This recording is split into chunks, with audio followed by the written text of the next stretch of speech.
Assalamualaikum warahmatullahi wabarakatuh. Perkenalkan, saya Ajeng Holifatul Nur Aini, mahasiswi PG PAUD semester 3 STKIP Muhammadiyah Kuningan. Pada kesempatan kali ini, saya akan memaparkan materi dari mata kuliah Perkembangan Fisik Motorik yang diampu oleh dosen Bunda Nika Cahyati, MPD.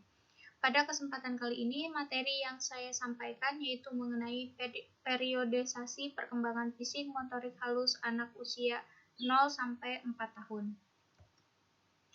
Pembahasan yang akan saya bahas di sini yaitu pengertian periodisasi perkembangan, yang kedua pengertian dan perkembangan motorik, yang ketiga tahapan kemampuan dan bentuk stimulus. Langsung saja yang pertama kita bahas mengenai pengertian periodisasi perkembangan. Yang dimaksud dengan periodisasi yaitu pembagian seluruh masa perkembangan seseorang ke dalam periode-periode tertentu. Sedangkan perkembangan adalah menunjukkan suatu proses tertentu, yaitu suatu proses yang menunjukkan ke depan dan tidak diulang kembali. Dalam perkembangan manusia, terjadi perubahan-perubahan yang sedikit banyak bersifat tetap dan tidak dapat diulang. Jadi, yang dimaksud periodisasi perkembangan adalah suatu tahap perkembangan dari masa pranatal sampai dewasa akhir. Selanjutnya, pengertian dan perkembangan motorik. Perkembangan motorik adalah proses tumbuh kembang kemampuan gerak seorang anak. Pada dasarnya, perkembangan ini berkembang sejalan dengan kematangan saraf dan otot anak, sehingga setiap gerak sesederhana apapun adalah merupakan hasil pola interaksi yang kompleks dari berbagai bagian dan sistem dalam tubuh yang dikontrol oleh otak. Perkembangan motorik ini meliputi motorik kasar dan motorik halus. Motorik kasar adalah gerakan tubuh yang menggunakan otot-otot besar atau sebagian besar atau seluruh anggota tubuh yang dipengaruhi oleh kematangan anak itu sendiri. Perkembangan motorik beriringan dengan proses pertumbuhan secara genetis atau kematangan fisik anak. Contohnya kemampuan untuk duduk, menendang, berlari, naik turun tangga, dan sebagainya.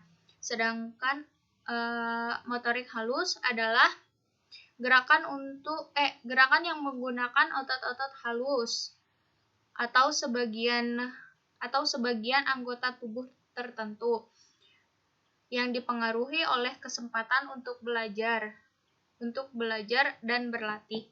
Misalnya kemampuan memindahkan benda dari tangan, terus mencoret-coret, menyusun balok, menggunting, menulis, dan sebagainya. Kedua kemampuan tersebut sangat penting agar anak mampu berkembang dengan secara optimal. Selanjutnya kita bahas tahapan kemampuan dan bentuk stimulus.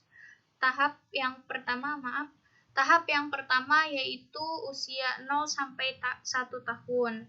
Jadi di usia 3 sampai 4 bulan dalam kandungan itu janin sudah menunjukkan gerakan tubuh pertamanya.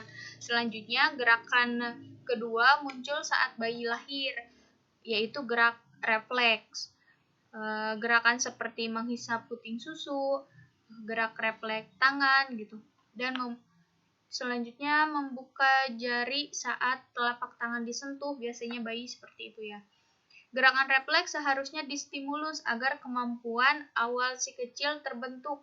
Contohnya bila gerak refleks tangan distimulus dengan baik, pada usia 2-3 bulan, bayi sudah memiliki kemampuan untuk menggenggam benda-benda yang berukuran besar. Stimulus yang bertahap dan berjenjang akan memberi manfaat dalam kemampuan dan keterampilan menggenggam pada bayi. Kemampuan kinestetik lain yang mesti dimiliki bayi pada usia 3-6 bulan adalah merayap dan merangkak. Kemampuan ini merupakan awal dari perkembangan bergerak maju, duduk, berdiri, dan berjalan. Setelah merangkak, anak akan belajar berjalan. Untuk berjalan diperlukan kekuatan otot kaki, punggung, perut, keseimbangan tubuh, koordinasi mata, tangan, kaki, terus aspek mental, emosional, serta keberanian tentunya. Selanjutnya, usia 1-2 tahun. Di usia 1 tahun, seluruh kemampuan dan keterampilan kinestetiknya adalah di usia setahun seluruh kemampuan dan keterampilan kinestetiknya sudah terbentuk. Pada usia ini, kemampuan perkembangan motorik yang dimiliki pada anak biasanya berupa mencontoh bentuk-bentuk yang melingkar, terus kemampuan menyusun dan membangun tugu yang berdiri dari 7 balok, memasukkan sendok kosong ke dalam mulut dengan benar. Selanjutnya, sebagian anak juga mampu membuka halaman buku satu persatu, memegang gelas dengan satu tangan, sedangkan cara yang mudah untuk mengembangkan kemampuan motorik kasar pada anak usia dini yaitu dengan banyak bermain bersama anak lain seperti berlari, melompat, melempar, menangkap, berguling, dan lain-lain. Anak akan lebih mudah belajar melempar daripada menangkap. Maka agar kemampuan anak menangkap bola atau benda bertambah, kita harus rajin bermain bersama anak gitu dalam melempar atau menangkap bola. Bila anak sudah mampu menangkap dan melempar, tingkat kesulitannya kita bisa tambah. Contohnya, menangkap dengan jarak yang agak jauh gitu. Bisa juga dengan mengganti bola yang lebih besar dengan yang lebih kecil, kan kesulitannya lebih meningkat gitu ya. Selanjutnya, teknik tersebut akan membantu menguatkan otot-otot lengan serta mengembangkan keterampilan motorik halus dan kasar, koordinasi mata dan tangan, terus visual spasial, kecepatan reaksi, dan kelenturan. Yang terakhir, usia 3-4 tahun. Pada usia ini, anak membuat garis lurus, terus menyusun 9 buah balok. Kalau tadi di usia 1-2 tahun itu hanya 7 balok ya. Di sini berkembang jadi 9 balok. Terus memasukkan sendok yang berisi makanan ke dalam mulut tanpa banyak yang tumpah. Tadi kan cuman memasukkan sendok kosong ke dalam mulut gitu.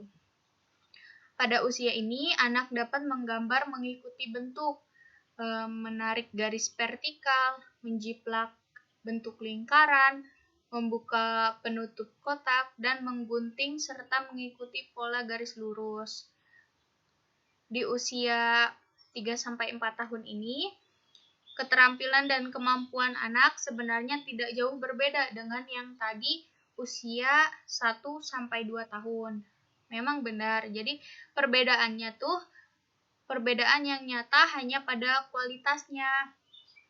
Anak usia 3-4 tahun berlari lebih cepat ketimbang anak usia 1-2 tahun. Lemparannya lebih kencang dari usia sebelumnya dan sudah mampu menangkap dengan baik. Memang ya ada perkembangannya. Kemampuan motorik kasar otot kaki anak yaitu mampu melompat dengan 2 kaki, memanjat tali, menendang bola dengan kaki kanan maupun kiri. Terus untuk motorik kasar otot lengan, anak mampu melempar bola ke berbagai arah, memanjat tali dengan tangan, mendorong kursi, dan lain-lain. Kemampuan yang melibatkan otot halus untuk koordinasi mata dan tangan yaitu anak mampu memantul-mantulkan bola beberapa kali, terus menangkap bola dengan diameter yang lebih kecil, melambungkan balon, dan keterampilan coretan semakin baik. Dalam makalah terdapat tabel bentuk stimulus, tapi saya tidak memasukkan ke dalam PowerPoint. Teman-teman bisa melihat tabel tersebut dari makalah ya. Di sana ada usia anak, kemampuan motorik halusnya seperti apa, dan bentuk stimulus yang bisa diberikan orang tua itu seperti apa. Terima kasih sudah melihat video ini, dan mohon maaf jika masih banyak kekurangan dari saya. Ditutup, billahi taufiq wal hidayah. Wassalamualaikum warahmatullahi wabarakatuh.